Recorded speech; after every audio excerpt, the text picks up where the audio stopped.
जिया जाए ना, बिन तेरे तेरे बिन साजना, सांस में सांस आए ना, तेरे बिना जिया जाए ना, तेरे बिना जिया जाए ना।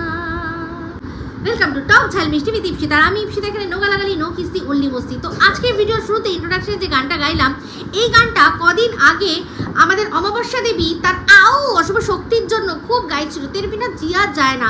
আর যখনই আর কি সে আসবে, তুম আয়ে তো আয়া মুঝে ইয়াদ গলি মে আজ চাঁদ নিকলা, তো অমাবস্যার ঘরে যেদিন চাঁদ হয়ে অশুভ শক্তি এসেছিল, সেই দিনই মাথা মোটা মেয়েটা বুঝতে পারছিল না যে বাবা মাকে একটু একা থাকতে দিতে হবে। সেই দিন সব গুছিয়ে সে ওখানে কি করতে চেয়েছিল না, প্রমোশনাল ভিডিও। আর তাতেই বেজায় খেপ্পা হয়ে গিয়ে অমাবস্যা একটু দু চার কথা মেয়েকে শুনিয়ে দিয়েছে। আর মেয়েও জানেন গালফোলা গোবিন্দর মা করে রেগে মায়ের আসল মানে ব্যাপারটা না বুঝেই সেটা ক্যামেরায় দর্শকদের সামনে সমস্তটা জাহির করে দিয়েছে। ব্যাস তখনই ঠান্ডা ঠান্ডা কুল কুল লড়াইটা একেবারে ডান্ডা লড়াইয়ের মতো আমাদের সবার সামনে চলে এসছে।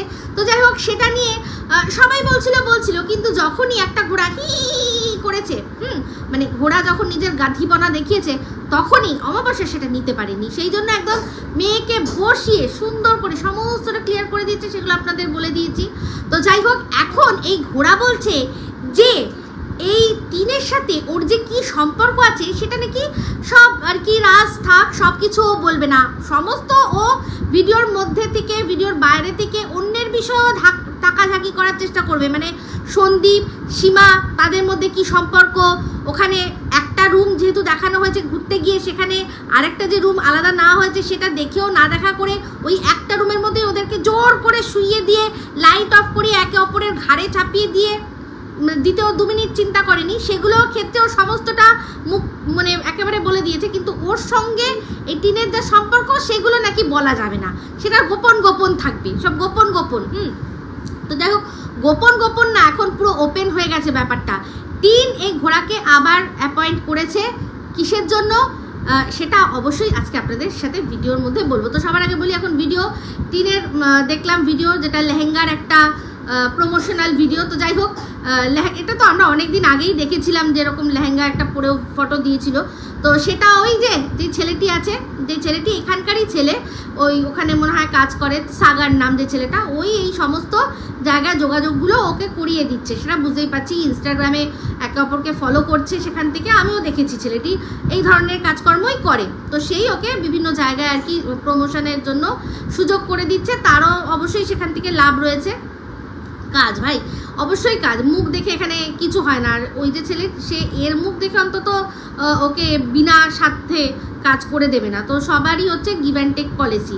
তো যাই হোক, সেখানে দেখলাম যে এটা একটা অন্যই জায়গা যেখানকার আর কি প্রমোশন ভিডিও করলো। তো যাই হোক, সেটা নিয়ে আলাদা করে কি বলবো, যেখানে যে লেহেঙ্গাগুলো দেখাচ্ছিলো ভালো লাগছিলো, যে লেহেঙ্গাটা ও পরেছিল ওকেও ভালো মানিয়েছিল, যদি ওটা মানে রেডিমেড, ও যদি নিজের সাইজে যদি সেটা বানায় তখন আরও ভালো লাগবে। তারপর এই লেহেঙ্গাগুলো পরার জন্য একটু মানে হিল দরকার, হিলের ওপর পরলে তাহলে দেখতে ভালো লাগে, নাহলে মাটিতে পুরো লুটুর পুটুর করলে আর এই যে এরকম করে সারাক্ষণ তুলে এরকম করে গেলে দেখতে ভালো লাগে না। ওটা নিজের সাইজের যখন হবে আরও সুন্দর দেখতে লাগবে, ভালো ছিল।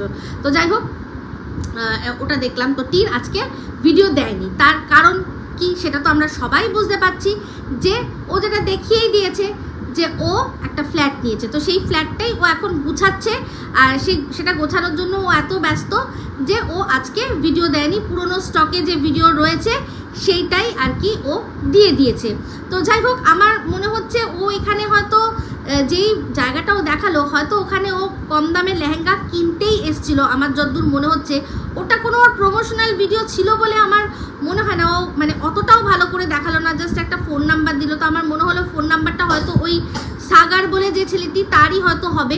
তার সাথে যোগাযোগ করলে সেই হয়তো গাইড করবে যে কিভাবে এই লেহেঙ্গা আপনারা কিনতে পারবেন, সেটা নিয়ে বিজনেস করবেন বা কি করবেন।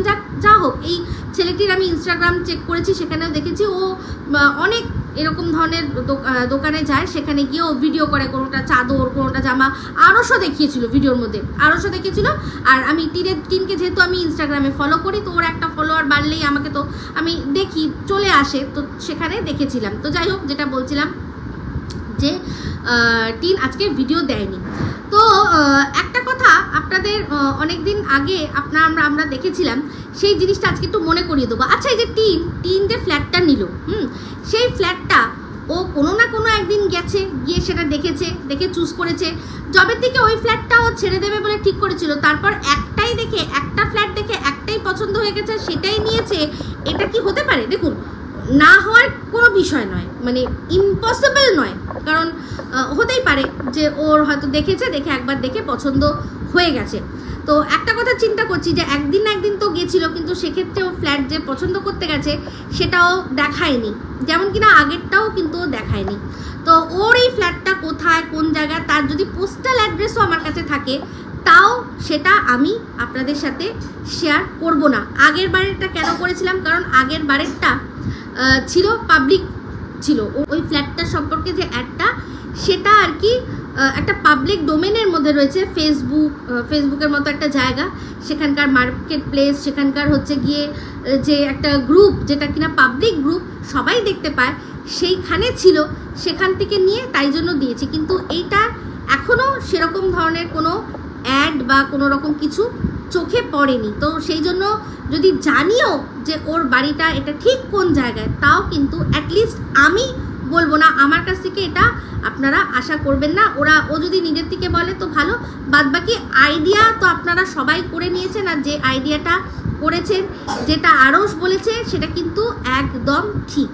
তো একটা জিনিস চিন্তা করে দেখুন, সুরাট থেকে যখন আসলো, সুরাট যখন ও গেছিলো, সেই সময়ে কিন্তু একটা কথা আপনাদের সাথে আমি শেয়ার করেছিলাম যে হ্যাঁ, এখন তো মানে করতে হবে এই ধরনের যে প্রমোশনাল ভিডিও করতে হবে, কারণ হচ্ছে কি আবার অন্য ফ্ল্যাট নিতে হবে না, কারণ এতগুলো টাকা এই যে ফ্ল্যাটটার জন্য নিল, সেই ফ্ল্যাটটাতে তো থাকতে পারলো না। কিন্তু যেহেতু 3 মাসের টাকা দেওয়া হয়েছে, 2 মাস হচ্ছে সিকিউরিটি মানি, আর 1 মাসেরও কারেন্ট ভাড়া দিয়ে ঢুকেছে। এটাই আমাদের এখানকার ওয়েস্ট বেঙ্গলের নিয়ম। ওয়েস্ট বেঙ্গল কেন, পুরো ইন্ডিয়াতেই এটাই নিয়ম। ফার্নিশ ফ্ল্যাট হলে 2 মাসের ভাড়া সিকিউরিটি মানি হিসাবে রেখে দেয়, যে আমার ফ্ল্যাট আমি যখন তুমি ছাড়বে, আমি দেখব যে আমার যে চিমনি ছিল বা আমার যে ফ্রিজ ছিল, ওয়াশিং মেশিন ছিল, সেগুলো কিছু খারাপ করে দিয়েছো কিনা। তো সেক্ষেত্রে ওইখান থেকে আমি সেই অংশটা কেটে নেব, নিয়ে তোমার টাকা আমি ফেরত দিয়ে দেবো।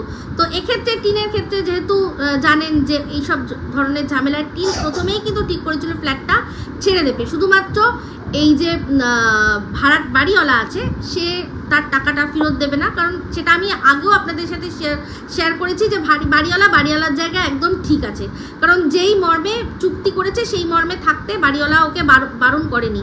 এবার ওর লাইফে ওর কী প্রবলেম, ওর লাইফে স্বচ্ছতা রাখছে না, ওর ক্লিয়ারিটি নেই, ও সব জায়গায় ওকে লুকিয়ে ঘুরতে হয়, সব জায়গায় ওকে লুকিয়ে ঘুরতে হয়, সেটা ওর প্রবলেম, বাড়িওয়ালার কিন্তু কোনো প্রবলেম নেই।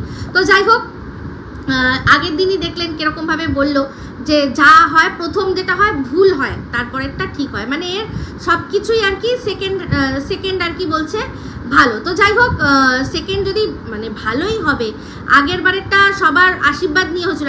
এটা আমাকে একজন কমেন্টে বলেছে যে আগের বিয়েটা হয়েছিল সবার আশীর্বাদ নিয়ে, বাবা মা সবার আশীর্বাদ নিয়ে সর্বসমক্ষে, আর এখন যেটা ওর হয়েছে লাইফে, সেটা ওকে লুকিয়ে রাখতে হচ্ছে, লুকিয়ে চলতে হচ্ছে। তো কোনটা ভালো? মানুষের যাকে ভালোবাসি, যার সাথে সংসার করব, তাকে তো পাশে নিয়ে বুক ফুলিয়ে যাব। উল্টে এমনকি সবচেয়ে আমার খারাপ লাগে, এটা আমি আগেও বলেছি, যে সবচেয়ে আমার খারাপ লাগে যার সাথেও সংসার করছে, যার সাথেও জীবনটা কাটাচ্ছে, মানে সে আদৌ পুরুষ? সে কি আদৌ পুরুষ? আমার মনে হয় না। তো যাই হোক, সে বয়ফ্রেন্ড না, তার তো টিন তো বলেছিল বয়ফ্রেন্ড, আমি তো বলবো টয় ফ্রেন্ড। হ্যাঁ, ও হচ্ছে ওর টয় ফ্রেন্ড, জাস্ট মানে হাতে পুতুলের মতো নাচাচ্ছে। তো তাকে রীতিমতো পুরো নাকে দড়ি দিয়ে ঘোরাচ্ছে, কারণ এটাও ও বুঝে গেছে যে ওই যে যার হাতটাও ধরেছে, তার নিজের বাড়িতে গিয়ে কিন্তু ও থাকতে পারবে না, মানে আবারও শ্বশুর শাশুড়ির সংসার ও কিন্তু করতে পারবে না। ও থাকবে কোথায়? যেখানে কিনা ওই সর্বা সেখানে, হ্যাঁ সর্বা, এমনকি মাথার ওপরে হাজব্যান্ড হতে দেবে না, সেরকম জায়গাতেই ও থাকবে। তো যাই হোক, দেখছিলেন যে যখন জিনিসপত্র বের করে নিয়ে গেল, 4 নম্বর যে আর কি ভ্যানটা, সেটা দেখায়নি। একটা জিনিস লক্ষ্য করে দেখলেন, যেদিন আমাদের পরের দিন দেখালো সেদিন কিন্তু অলরেডি একটা খাট, মানে 2 ঘরে 2টো খাট সেট হয়ে গেছে, 2 ঘরে 2টো খাট সেট হয়ে গেছে, আলমারি চলে গেছে, সমস্ত কিছু চলে গেছে। তাহলে আমার বক্তব্য, এই যে খাট ফাটগুলো কে সেট করলো? ওরা তো গেল গিয়ে ইলেকট্রিকের কাজ করলো, আর ওই টুকটাক যে শোপিস টোপিস রাখবে সেগুলো সাজালো, তারপর হচ্ছে গিয়ে ওগুলোকে ঠিক করলো, ওগুলোকে দিয়ে ড্রিল করে জায়গায় জায়গায় লাগাবে, ফটো টটো লাগাবে। দেখলেন একটা জিনিস, এই যে ড্রিল ফিল করার জন্য কিন্তু লোক লাগছে। সন্দীপ কিন্তু সব পারে। এরকম আমি আগে আপনাদের সাথে বলেছিলাম না যে আমাদের বাড়িতে যেসব জিনিসগুলো একটা লোক ডেকে করতে হবে, সন্দীপ কিন্তু সেই কাজগুলো নিজে হাতে সব করতে পারে। ওর যে সিক্রেট রুম নিয়ে সবাই নাচানাচি করছে, আজকে সেই সিক্রেট রুমের একটু ঝলক সন্দীপ আজকে দেখালো। তো যে ওর যে দরজাটা আছে তার পিছনে একটা ওই জামা কাপড় ঝোলানোর মতো হুকের যে র্যাক মতো একটা লাগানো হলো, সে নিজেই কিন্তু লাগালো। এটা পারবে? এই যে কি যেন বলে কবিতা চোর, ও পারবেই না, ওর হাত স্টেডি হবে না। ওই যে বোতলকে বোতল, ওরকম যে এত যে বিয়ারের বোতল যারা খায় না, ওরকম সাজিয়ে যে দেখাচ্ছিল 2জন মানুষ, আর এত বিয়ারের বোতল যাদের এরকম অভ্যেস আছে না, তারা হাত এরকম স্টেডি করতে পারবে না। শুধু এই ফোকলা কবিতা চোর বলে না, এই যে ঘোড়া যে এত হি হি করে, যে যার বরকে নিয়ে এত নাচে, এর বড় যে নাকি সাইকেলের এরকম করে ফেলে দেয়, সেও কিন্তু ওরকমভাবে স্টেডিভাবে হাত দিয়ে ধরে ড্রিল মেশিন চালাতে পারবে না। কিন্তু সন্দীপকে দেখলেন, এই যে কেন এই কথাগুলো বলছি, কারণ সন্দীপকে এরা চুল্লুখোর বলে না, চুল্লুখোর বলে। তো যে চুল্লুখোর হবে তার পক্ষে এরকমভাবে কিন্তু সম্ভব নয়, কখনো সম্ভব নয়। তো যাই হোক, যেটা বলছিলাম যে চিন্তা করে দেখুন, যখন সুরাট থেকে আসলো তখন একদিন কি দেখালো, যে ওই যে দাদার বউ, তার সাথে দেখা হলো। কোথায় যাবে না, বলল কোর্টে যাচ্ছি। তো সেই সময় যেহেতু সব একদম নাচানাচি হচ্ছে, যে সদ্য গেছে কোথায় না দিল্লিতে গেছে, এমন একটা ভাব, সুপ্রিম কোর্টে গেছে। তার সেই সময় সবাই আমরা বলছি এই ছেলে এসে যাবে, সেই ছেলে এসে যাবে, তার আবহেই দেখালো কি, যে বৌদির সাথে একটা কোথাও গেছে। কোর্টের চত্বরটা কিন্তু দেখায়নি, মুখে বলেছে কোর্ট। আমার মনে হয় এই দিনই হয়তো বৌদি নিয়ে গিয়ে ওকে এই যে নতুন ফ্ল্যাটটা আছে সেটা হয়তো দেখিয়েছে, পছন্দ হয়েছে, হয়তো এগ্রিমেন্ট করার জন্য যে জিনিসগুলো দিতে হয় না, সেটা যাওয়ার জন্য কিন্তু অনেকে আছে যারা ডাইরেক্ট কোর্টে যায়, গিয়ে করায়। যেমন আমাদের এই ফ্ল্যাটের যখন রিনিউ করলাম, আমি গেলাম, গিয়ে তখন করে আসলাম, কারণ যেহেতু এই ফ্ল্যাটের মালিক এখানে থাকেন না, উনি চেন্নাই থাকেন। তো সেই জন্য সমস্তটা আমাকেই করতে হলো। আমি কপি ওনাকে পাঠিয়ে দিলাম কুরিয়ারে, উনি সাইন করে তার কপিটা আবার আমাকে পাঠিয়ে দিলেন, আর আমার যে সাইন করা কপিটা উনি ওনার কাছে রেখে দিলেন। তো এরকমভাবে কিন্তু কোর্টে যেতে লাগে। অনেকে আছে যারা এগুলো দালাল মারফত করে, সে দালালরাও আজকাল করে নিয়ে আসে, কিন্তু ওদের তো আমার মনে হয় এটা দালালের থ্রু দিয়ে কিছু না। দাদা বৌদি হয়তো ফ্ল্যাট দেখে দিয়েছে, বা আমার মনে হয় দাদা বৌদিরই ফ্ল্যাট হয়তো কোনো একটা, যেখানে এখন ও থাকবে। ওনারা এর আগে হয়তো এই ফ্ল্যাটে থাকতে পারেন, যারা ওনাদের পূর্ব পরিচিত যারা আছেন তারা হয়তো ফ্ল্যাট দেখলে হয়তো চিনবেন। যাই হোক, হোয়াটএভার, সেটা নিয়ে আমার কোনো যায় আসে না কোথায় আছে না আছে। বাট আমি এটাই বলছি, আমার মন বলছে, যেখানে আমাদেরকে বোঝানোর চেষ্টা করছিল যে ছেলের জন্য কিছু একটা করতে গেছি, আদৌ সেটা ছেলের জন্য নয়, এটা এই ফ্ল্যাটটার জন্য, এই ফ্ল্যাটটা পাওয়ার জন্য। ছেলের জন্য যে কাস্টাডি কেস, সেটা কিন্তু আজও অবধি হয়নি, কারণ ও কাস্টাডি কেস করবেই না। ও একটাই জিনিস করতে চেয়েছিল, সেটা হচ্ছে বাচ্চার সাথে যাতে ও মাঝে মাঝে দেখা করতে পারে, আর কোনো বাচ্চার দায়িত্ব নেবে না। ও শুধু মাঝে মাঝে বাচ্চার সাথে দেখা করতে যদি পারে, তারও পেছনে কারণ কি, এই দর্শকরা আপনারা যারা পাগল করে দিচ্ছেন তাদের জন্য। তো যাই হোক, এখন গেমটা অনেক বড় হয়েছে, এখন গেমটা অনেক বেশি খেলছে, অনেক বেশি আপগ্রেড হচ্ছে। তার মধ্যে কি, যে এই যে শুনেছেন সন্দীপের কাছ থেকে একবার শুনলাম আমরা 20 লক্ষ, আর সন্দীপের মুখে শুনলাম যে ও নাকি 2 কোটি টাকার আশা নিয়ে বসে আছে, সন্দীপের কাছ থেকে খিঁচবে। তো সেই খেঁচার জন্য এখন আমার মনে হচ্ছে এই যে কটা সারমেয়, এই যে প্রতিটা সারমেয়কে যে লাগিয়েছে, তার পেছনে এটাই কারণ, যারা কিনা একদিকে সন্দীপের বাবাকে মানে একদম নিচু করার চেষ্টা করছে, যাতে পরবর্তীকালে এটা ওদের কেসে হয়তো গিয়ে কাজে লাগবে, যে কোনোভাবে যদি প্রমাণ করতে পারে যে সন্দীপের বাবা দুশ্চরিত্র, কিন্তু সেটা কোনোদিনও কোনোভাবে সম্ভব নয়। কারণ মানে এদের যা যা হয়েছে সমস্ত কিছুর প্রচুর এভিডেন্স রয়েছে, প্রচুর সাক্ষী রয়েছে। তারা সাক্ষীরা সব পরিষ্কার জানিয়ে দেবে যে ওর বাবা অ্যাকচুয়ালি কিরকম, আর ঘটনাটা কি ঘটেছে। যেই মানুষগুলোকে সালিশি সভা করতে এসেছিল বলে সেদিন তো টিন সালিশি ওয়ার্ডটাই ভুলে গিয়েছিল, বলতে কি জানো ভুলা, তো সেই সালিশি সবাইও মনে করতে পারছিল না। সেই সালিশি সভায় যারা এসেছিল গ্রামের মোড়লরা, তাদের ও যেভাবে অপমান করেছে, তো তারা গিয়ে কি সাক্ষী দেবে না? সেটা তখন কি মানে দুধ কা দুধ পানি কা পানি হয়ে যাবে না? নিশ্চয়ই হবে, অবশ্যই হবে। তো যাই হোক, যেটা বলছিলাম, আমার মন বলছে যে এই দাদা বৌদি নেপথ্যে রয়েছে এই ফ্ল্যাটটার। আর এটাও হতে পারে যে কথাটা আরশের মুখে শুনলাম, যে ফ্ল্যাটটা হয়তো ও কিনে নিয়েছে, সেটাও কিন্তু হতে পারে। কারণ ওর কাছে জানেন যা রয়েছে, গচ্ছিত যা রয়েছে, সেই দিয়ে আর ও যেভাবে অকাতরে আর কি কিছু না চিন্তা করেই সব রকমের ব্র্যান্ড প্রমোশন করছে, যেটা কিনা ও নিজেই বলেছে, সেই সব করছে, তাতে করে ওর টাকা জোগাড় করা কোনো ব্যাপার না। আর তার উপর ইউটিউবের আর্নিং তো রয়েছে, এই সব মিলিয়ে কিন্তু আরামসে ও ফ্ল্যাট কিনে নিতেই পারে। তো হয়তো কিনে নিলেও যদি সেক্ষেত্রেও কিন্তু কোর্টে যেতে হবে, মানে রেজিস্ট্রি করার জন্য কিন্তু, মানে ফাইনাল যদি ফ্ল্যাট কেনা হয় তার যে রেজিস্ট্রি, তার জন্য কিন্তু কোর্টে যেতে হয়। কারণ কোর্টে ওই দলিলের মধ্যে সই করতে হয়।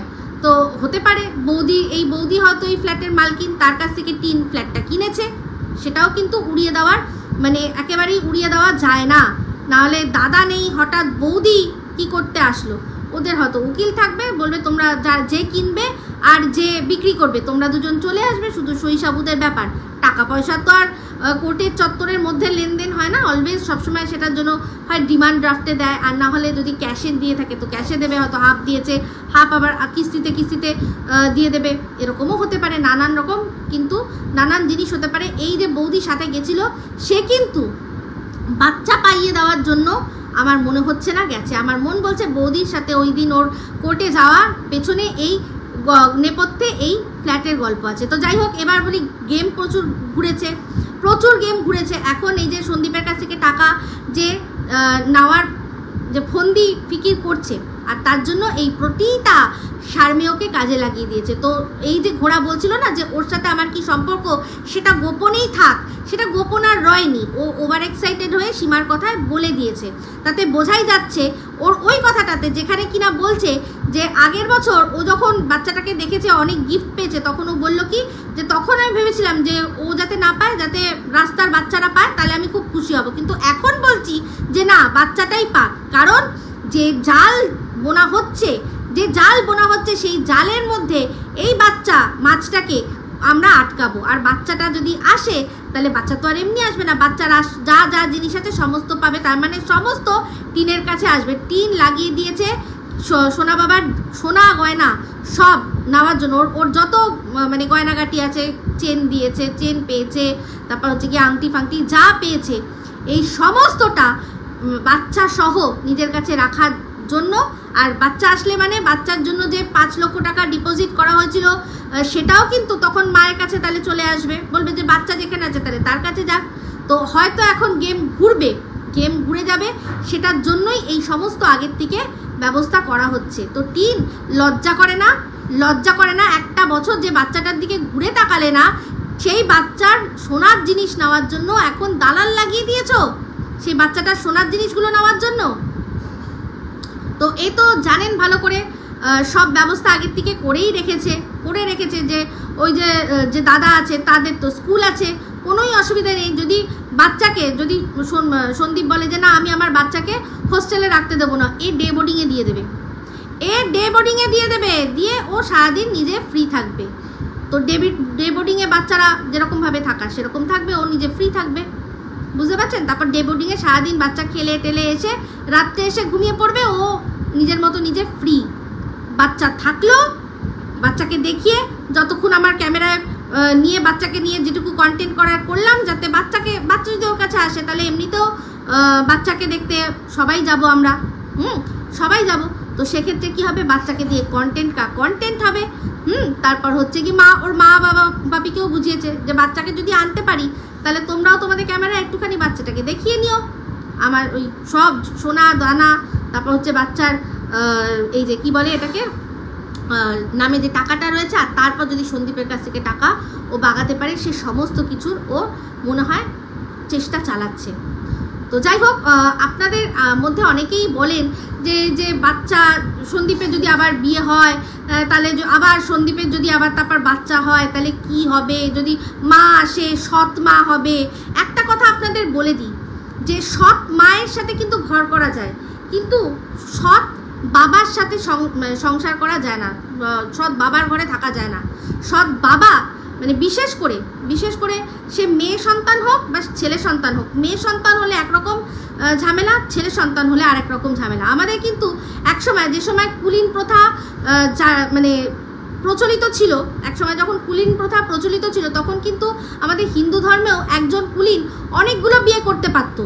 তো মানে এমন বিয়ে করতো তারা আর কি, কুলীন থাকতে এমন থাকতে হবে আর কি, সেজন্য একটা বউ হয়তো বছরে একবার তার সাথে দেখা হলো, আবার পরের বছরে গিয়ে দেখা হলো, এরকমভাবেও থাকতো।